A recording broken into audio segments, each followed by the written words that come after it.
Hey everybody, I'm Christy Jordan with southernplate.com. This is my second attempt to record this.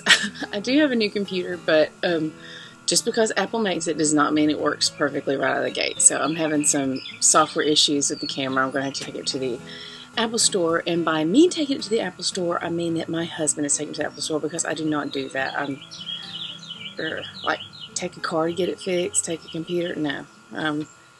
It's very frustrating. I want things to work right out of the gate, so I'm going to make him do it.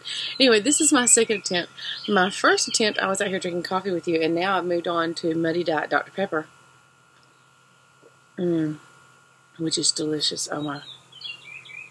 I love that. The recipe's on Southern Plate, if you'd like it. So, this is going to be Monday's question, and I'm actually going to post it probably Tuesday, because I'm out of town right now, and I don't post anything on social media saying, hey, I'm out of town. It's just foolishness. I would never do something like that. There's no wisdom in it. And I try to actively avoid making foolish decisions. That drives me crazy when I see people out of town and stuff, posting pictures and everything. It's like, okay, so number one, you're telling everybody exactly where you are and exactly where you're not, which is at home. And then they can follow you on social media and find out how long you're going to be gone. I mean, they could just go take a week to just clean out your house if they wanted. And it's just, it drives me crazy. But, I mean, okay, it's just not something that I would ever do. So anyway, yeah. So we are at Joe Wheeler State Park in Rogersville, Alabama. You hear the birds? Oh, it's so beautiful here. It is so relaxing. It's like the moment we stepped foot inside this cottage, just layers of stress just faded away. I wish we could recreate this at home, but there's always work that needs to be done at home. You know, I'm going to show you all my view real quick. I'm actually on my computer now. Let me show you all my view. Look. You see where, look at the water down there. How beautiful. And this is a lakeside cottage. They also have a lodge you can stay at, and they have cabins and everything. It's beautiful. I love it here. So anyway, we got this cottage for a couple days, and we let there's a squirrel. We have squirrels at home, but anyway. We let each of the kids bring a friend, and they've just been having a ball. Katie and Sarah Jane spent most of the day yesterday playing Legos and at the pool here and stuff, and Brady and his friend Patrick walked around the park for hours yesterday, taking pictures of wildlife and just kind of exploring, and having a good time. Ricky and I have been reading and just relaxing. I did some embroidery yesterday, which is something I dearly love to do, and I don't get to do enough of. It's very soothing to me. And I cooked a big supper last night. We had some homemade sourdough bread that I made with this really great starter. I think I don't have lipstick there. Anyway, and I made a big banana pudding that we loved. And today I'm making a big shepherd's pie with some roasted corn, because I just happen to have fresh corn, so I brought it with me. I'll throw that in there. And we've got fresh strawberries to serve over some cake later. And I'm going to drink a lot of Muddy Diet Dr. Peppers.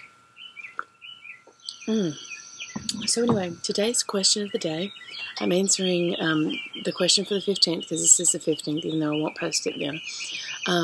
The question of the day is, describe a typical meal that you had growing up. So my mother was known. Oh my goodness, hello squirrel. Hi. There's a squirrel like 2 feet from me looking at me. How are you? I'm glad my dogs aren't out here, because you'd be a little squirrel treat. Hi, shake your little tail at me. He's checking me out. It's funny. Everything is so tame here in the state park. Well, hello, little fella. He's so cute. Let me see if I can show y'all. You haven't seen my little squirrel fella. He's done climbed over. Can you see him there? I don't know if we can. Hey, little fella. He's walked away from me now some, but anyway, I hope that doesn't make it easy. So, my mom was known for her amazing suppers, in a time where, you know, most of my friends' mothers were working and not even cooking supper. Their friends, they were responsible for their own suppers. And Mama was still making these meat and threes, is what we call them in the South. A meat, 2 or 3 vegetables, a bread, and a dessert every night. And so if we ever had, hello, you coming back? He might climb up on my shoulder in a minute.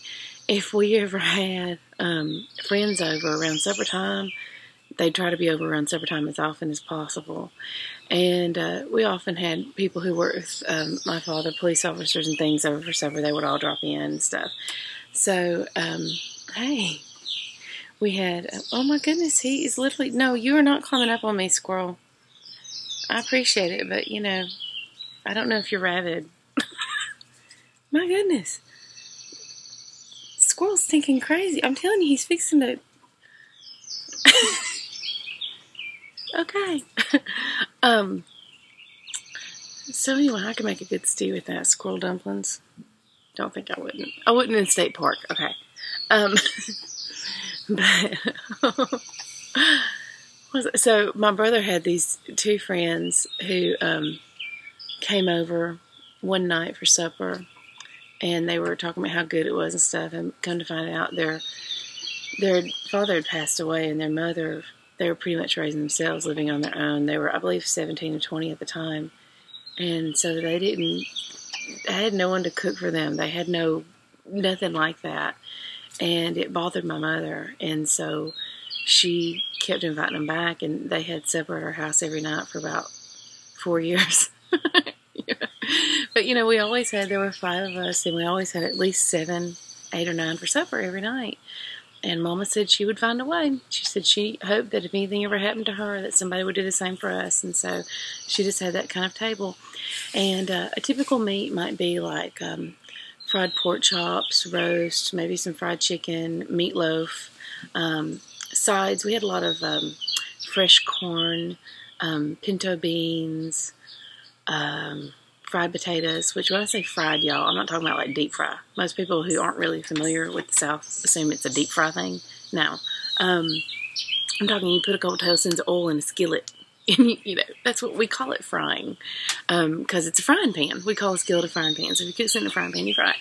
So we had a lot of fried potatoes, green beans, sometimes just mac and cheese, mashed potatoes.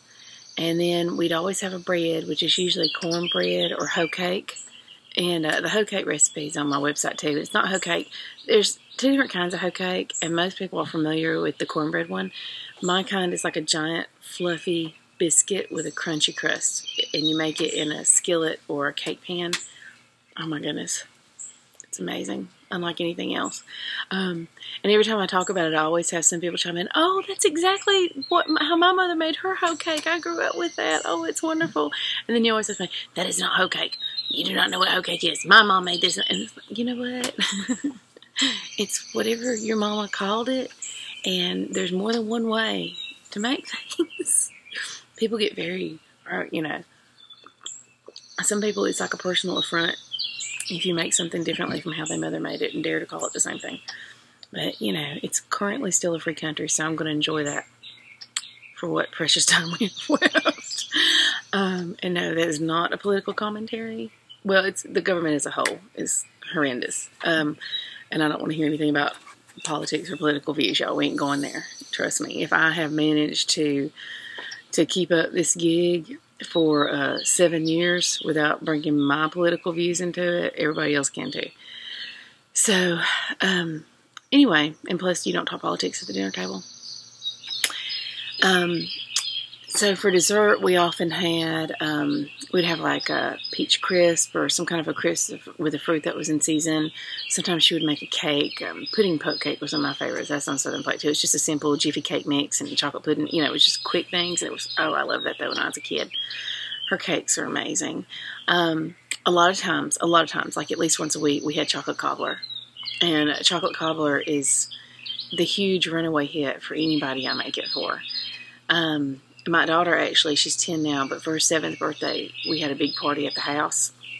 She wanted to have kind of an old-fashioned party, so we did it like I did it when I was a kid, where we played these different games. You know, drop the clothespin in the jar, and, you know, we did all these little stations and play these little games and stuff. And she has a friend who is allergic to nuts and dairy and eggs. And y'all, please understand, when I use the term allergic, I'm not talking about prefers not to eat. I'm talking about they may die if they have it. So yeah. So I was going to have them decorate cupcakes, right? And this little girl couldn't have cupcakes. So I talked to her mom about it. She said, oh, she'd still love to decorate the cupcake. And she's used to that, you know, that kind of thing. And I said, well, why don't I make her some chocolate cobbler? And then she can have chocolate cobbler. And, you know, the plan was they can decorate their cupcakes and that was going to be their dessert. Well, so I cooked this little chocolate cobbler. One recipe makes an 8x8. And I'm cooking this chocolate cobbler and everybody's smelling it. And all these little, I think they were first, second graders at the time. What's the smell? What's the smell? You know, they just started having fits over it. And everybody wanted chocolate cobbler, these little kids. And it was funny because chocolate cobbler is ugly. I mean, it looks like you burnt something. It's like black on top, and it has a chocolate sauce underneath. It's a cake on top with, you know. And I ended up having to go back in there, and I made 4 more recipes. So I made 2 9x13 pans and an 8x8 pan. And every kid wanted chocolate cobbler instead of a cupcake. And they took their cupcakes home with them. So chocolate cobbler is huge. But we had that a lot growing up because it's very inexpensive to make and it uses ingredients that you generally have on hand. Like, you know, white sugar, brown sugar, cocoa powder, a little bit of flour. There's no egg. There's a little bit of milk, which you can easily substitute. Oh, when I made it for that little girl, I used rice milk. So I've made it with all kinds of stuff. And I've made it with Splenda. I've made it with rice milk. I've made it with almond milk. I mean, it's crazy how adaptable that recipe is. And everybody just loves it. It's the runaway hit whenever you make it. And it's so inexpensive. So we had that a lot growing up. So anyway, okay. We are going to get back to relaxing. The boys aren't even awake yet. The girls aren't awake yet, which is fine with me. We just want to have a good time. You know, I had talked to my husband before we came. I said, you need to understand that your idea of relaxing is different from my idea of relaxing. Because he goes swimming and all this, you know, kind of with the kids. And I'm just, you know, I don't go in pools anymore. I just kind of get to the age where I just don't anymore. It has nothing to do with the swimsuit thing. It's like, I don't know, it's almost like it takes so much trouble to do this. If I go swimming, I mess up my makeup, mess up my hair. It's just not that enjoyable to make it worth it for me. I would rather sit and read or embroider. The boys like to go exploring. I mentioned in the last video, I may have already said this one, but you know, yesterday, I did say it in this one. They spent hours just walking around the park. I am thinking about maybe taking them on a little pilgrimage to my alma mater today, UNA. Oh, there's a beautiful bird flying low across the water. Oh, there's several. Oh, it's so pretty. Oh, it's so pretty here. Anyway, it's just so relaxing. We love this little lakeside cottage. It's so beautiful. Yeah. If y'all ever have a chance, we're actually talking about maybe making this an annual thing and staying for like a week at a time because it's just so nice. I may put some, I have a video I'm taking to the cottage. I'll probably post that separately. But here comes a boat. Y'all hear that boat?